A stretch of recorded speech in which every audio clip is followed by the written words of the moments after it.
Hey there, coffee lovers. So, I recently tested the up and coming Mecha Break.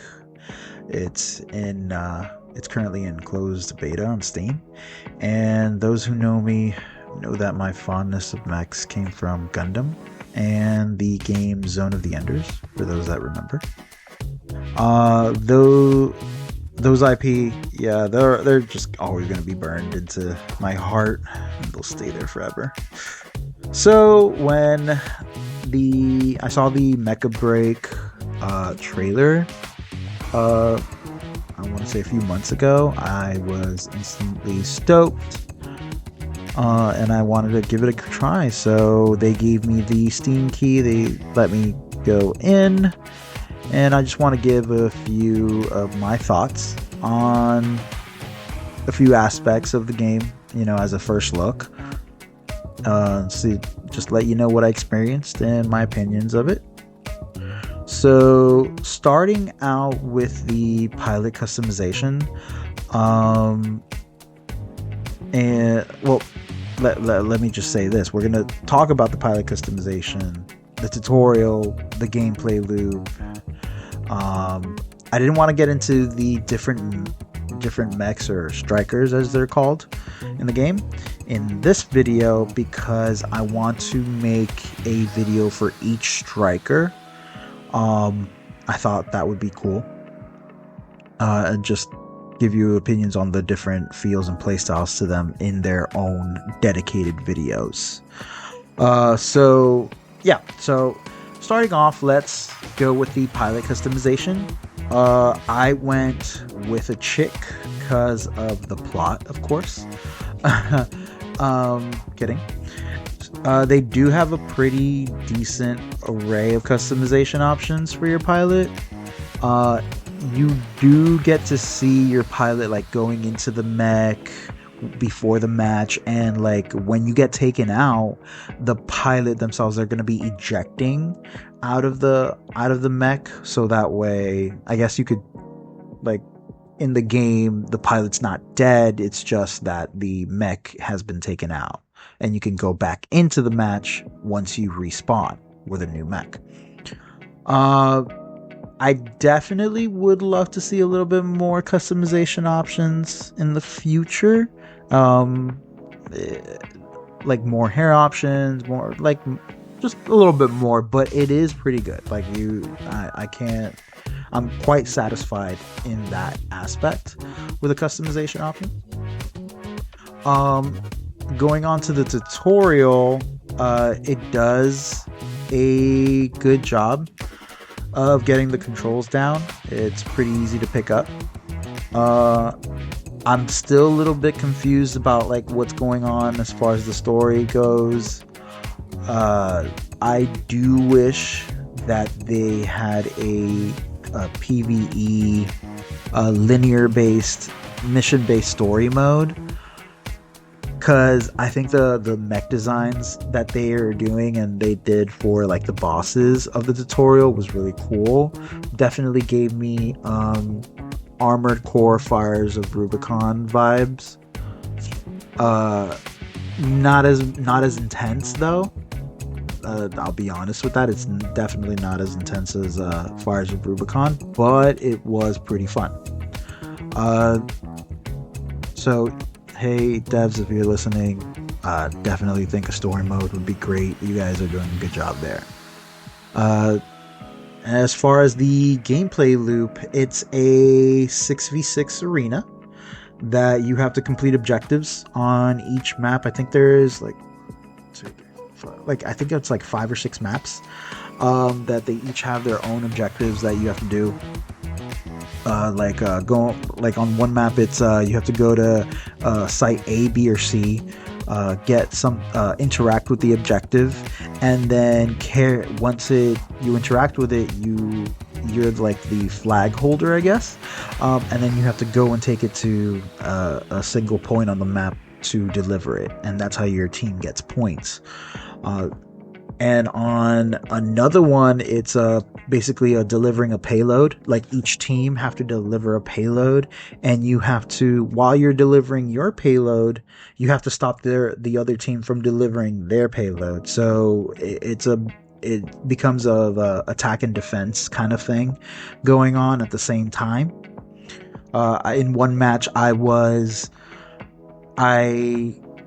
took over their payload, and they were so um, engrossed with our team's payload that they completely forgot about their own.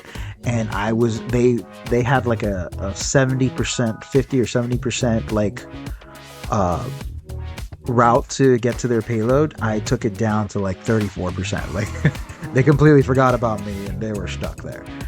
But the other maps also have their own objectives. Let's see here. And as far as like, there is strategy involved, because each mech or striker, as they're called, each striker has their own, like there's a light attacker, there's a ultra defender, a heavy attacker. So they all have their different feels and the different ways you want to play those mechs. And as far as well, I completely lost my train of thought here, but the combat system, as far as that goes, when I said about Armored Core Fires of Rubicon, it has an auto lock system, and unlike how the melee weapons, like when you press the button for your melee weapon, it's gonna dash to the thing, do its attacks, its auto attacks, and then it kind of has like a cooldown. That's basically how it kind of goes with the mechs. You do run out of bullets and it reloads. Each ability has a cooldown, and yeah, the combat is quite hectic at times, because you could be getting shot from 4 different directions, while getting a panther just running through you with a spear, or it could be very tactical depending on your team. So if everybody knows what they're supposed to do, then it becomes very tactical, very strategic, and you really have to play your role. The game does have a seasonal battle pass, but it's not called a battle pass, it's called something else, something matrix, I believe. But I mean, if it looks like a duck, quacks like a duck, then just call it Daffy. I certainly don't mind it. I don't mind battle passes at all, and it's not pay to win, so I'm cool with it. You can also, the mechs do have modifications that you can do for your weapons or your gadgets and drones. I haven't modded my mechs yet because I went through, I wanted to just test out each and every single mech before I decided on which one I wanted to start modding. It's most likely Panther, let's be honest. It's the coolest. Or Aleseness. She's also great. You can do paint jobs for your strikers, so that way you make it more you. They have pretty good paint job options. With that, the maps themselves, they're pretty expansive. They don't feel congested. There are parts, for example, that are like intentionally closed, and it feels congested. It feels like you're just in a closed quarters like fight the entire time. You can leave and get out and start going into the aerial combat, but when you're doing like the payload, for example, and you're fighting for your payload, it's really closed quarters. Like you're in there and you have to really navigate and dodge, and it gets really hectic in there. So it definitely takes tactics and just a good skill, like to dodge all those shots. I do um I do think that there is a little point that I want to make, is that they do have that, like, mm, not so much map destruction, because when you're stomping around, you do see things like, if I hit like a those big containers, like, they will go flying. You see like containers flying around your feet because you're a humongous mech. But there's no, it's not like, don't think like Battlefield where you're going to destroy a building. It's not like that too much. I do wish for a more destructible environment, but hey, it's still, I think that might be a bit much of an ask. As far as my conclusions on this first look, I'll tell you what one of the things was the indestructible. I do wish for a more destructible environment. I don't like auto locks. I do prefer, free aiming pretty much everything, but that's how the combat system is. So it is what it is. You can't really put that in a bad category. That's just how the game is developed. As far as the good, the combat feels super fun, super hectic, but also really tactical when you're with a good team. The animations, they look really cool, especially when you're finishing off like a mech with a melee. When you're as a panther, like, it feels so satisfying. Those finishers are really cool. The playstyles for each mech is going to feel really different. They're very diverse, and you can't have one playstyle for every single mech. It just does not work. So you really have to play around your mech's abilities and its pros and its cons. The customizations options are good. As far as like a suggestion to the devs, I definitely would like to see that PvE story mode.